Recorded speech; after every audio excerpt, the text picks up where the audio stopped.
warahmatullahi wabarakatuh. Di sini saya akan membacakan materi yang pertama yang berjudul Dasar Hukum Kepailitan. Nah, dasar hukum berlakunya hukum kepailitan ini di Indonesia terdapat dalam Undang-Undang Nomor 37 Tahun 2004 tentang kepailitan dan penundaan kewajiban pembayaran utang. Kemudian selanjutnya disebut dengan UU Kepailitan dan PKPU. Kemudian untuk materi yang selanjutnya yaitu pengertian kepailitan. Nah, pailit dalam Kamus Besar Bahasa Indonesia atau KBBI diartikan sebagai keadaan yang merugi, atau bangkrut. Sedangkan kepailitan merupakan suatu proses di mana seorang debitur yang mempunyai kesulitan keuangan untuk membayar utangnya dinyatakan pailit oleh pengadilan. Nah, dalam hal ini adalah pengadilan niaga dikarenakan debitur tersebut tidak dapat membayar utangnya. Harta debitur dapat dibagikan kepada para kreditur sesuai dengan peraturan perundangan yang berlaku. Pada pasal 1 Undang-Undang Nomor 37 Tahun 2004 menyatakan bahwa yang dimaksud dengan kepailitan adalah sita umum atas semua kekayaan debitur pailit yang pengurusannya dilakukan oleh kurator di bawah pengawasan hakim pengawas sebagaimana diatur dalam undang-undang ini. Nah, tujuan kepailitan adalah pembagian kekayaan debitur oleh kurator kepada semua kreditur dengan memperhatikan hak-hak mereka masing-masing. Baiklah, untuk materi yang selanjutnya kita masuk ke dalam tujuan hukum kepailitan. Nah, menurut Levinthal, tujuan hukum kepailitan adalah yang pertama, menjamin pembagian yang sama terhadap harta kekayaan debitur di antara para krediturnya. Yang kedua, mencegah agar debitur tidak melakukan perbuatan-perbuatan yang dapat merugikan kepentingan para kreditur. Kemudian yang ketiga, ada memberikan perlindungan kepada debitur yang beritikat dari para krediturnya dengan cara memperoleh pembebasan utang. Baiklah, di sini saya akan melanjutkan materi selanjutnya, yaitu asas-asas kepailitan. Yang pertama, asas keseimbangan. Undang-Undang Kepailitan dan PKPU mengatur beberapa ketentuan yang merupakan perwujudan dari asas keseimbangan, yakni di satu sisi terdapat ketentuan yang dapat mencegah terjadinya penyalahgunaan pranata dan lembaga kepailitan oleh debitur yang tidak jujur. Di sisi lain, terdapat ketentuan yang dapat mencegah terjadinya penyalahgunaan pranata dan lembaga kepailitan oleh kreditur yang tidak beritikat baik. Yang kedua, asas keadilan. Asas keadilan dalam kepailitan mengandung pengertian bahwa ketentuan mengenai kepailitan dapat memenuhi rasa keadilan bagi para pihak yang berkepentingan.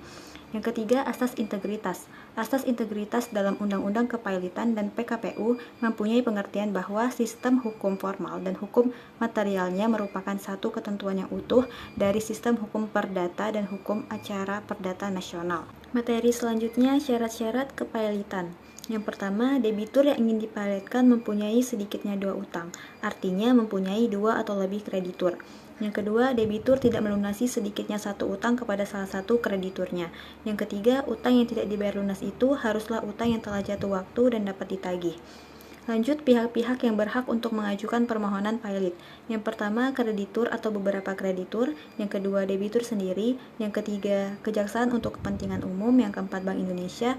Yang kelima, Badan Pengawas Pasar Modal Lembaga Keuangan. Dan yang terakhir, Menteri Keuangan. Materi berikutnya yaitu permohonan pernyataan pailit. Putusan atas permohonan pernyataan pailit dan lain-lain yang berkenaan dengan itu ditetapkan oleh pengadilan niaga yang wilayah hukumnya meliputi daerah tempat kedudukan hukum debitur. Berkenaan dengan ketentuan tersebut, maka permohonan pernyataan pailit akan diajukan kepada pengadilan niaga yang berwenang. Nantinya pengadilan niaga akan mendaftarkan permohonan pernyataan pailit pada tanggal permohonan tersebut diajukan, dan nantinya pengadilan akan memberikan tanda terima tertulis kepada pemohon yang tentunya ditandatangani oleh pejabat yang berwenang dengan tanggal yang sama dengan tanggal pendaftaran. Nah, dalam jangka waktu 3 hari setelah permohonan pernyataan pailit didaftarkan, pengadilan akan mempelajari permohonan tersebut dan nantinya akan menetapkan hari sidang. Jenis-jenis kreditur. Ada 3 macam kreditur. Yang pertama, kreditur konkuren, yaitu kreditur yang harus berbagi dengan para kreditur yang lain secara proporsional atau disebut juga pari passu, yaitu menurut perbandingan besarnya masing-masing tagihan mereka dari hasil penjualan harta pailit yang tidak dibebani hak jamin. Nah, untuk kreditur yang kedua yaitu kreditur preferen. Kreditur preferen adalah kreditur yang didahulukan dari kreditur-kreditur lain untuk memperoleh pelunasan tagihannya dari hasil penjualan harta pailit. Nah, asalkan benda tersebut telah dibebani dengan hak jamin yang tentunya bagi kepentingan kreditur tersebut. Yang ketiga yaitu kreditur separatis. Nah, kreditur separatis merupakan kreditur yang pemegang hak istimewa oleh undang-undang diberikan kedudukan, dalam hal ini lebih didahulukan daripada kreditur konkuren maupun kreditur preferen. Akhirnya kepailitan. Menjadi pertanyaan, kapan sih kepailitan itu akan berakhir?